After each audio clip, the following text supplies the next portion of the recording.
मध्ये तिसऱ्या आघाडीचा उमेदवार पुढे आहे। तर स्वराज्य पक्षाच्या गणेश हाके यांना 3492 मतांची आघाडी आहे। तिसऱ्या आघाडीचा उमेदवार अहमदपूरमध्ये सध्या पुढे आहे। भाजपमधून तिसऱ्या आघाडीमधून लढलेले गणेश हाके यांना 3492 मतांची आघाडी मिळाली आहे।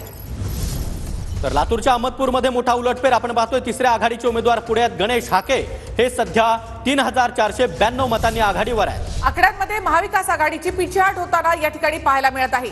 कराड उत्तरमध्ये भाजपचे उमेदवार आघाडीवर मनोज घोरपडे यांनी 5719 मतांची आघाडी घेतली आहे। महायुती 163 वर पोहोचलेली आहे। आताची जी फिगर आहे, आताचे जे आकडे आहेत त्या आकड्यांपर्यंत महायुती आता पोहोचली आहे। महायुती 163 आणि महाविकास आघाडी 111 जागांवर आघाडीवर। तर मोठी बातमी आहे, नवाब मलिक यांना केवळ 1417 मतं, चौथ्या क्रमांकावर नवाब मलिक फेकले गेलेले आहेत। तर पाथर्डी शेवगावमध्ये आपण पाहतोय तर भाजप आता 98 जागांवर आघाडीवर आहे। शिवसेना 38 जागांवर तर राष्ट्रवादी 27 जागांवर आघाडीवर आहे। तर महाविकास आघाडीमध्ये काँग्रेस 36 जागांवर, ठाकरे गट 32 आणि पवार गट 42 जागांवर आघाडीवर। भाजप नंतरचा दुसऱ्या क्रमांकाचा पक्ष या ठिकाणी पवार गट आहे। पाथर्डी शेवगावमध्ये अपक्ष घुले यांची आघाडी कायम आहे। 7000 मतांनी घुलेंनी आघाडी घेतली आहे।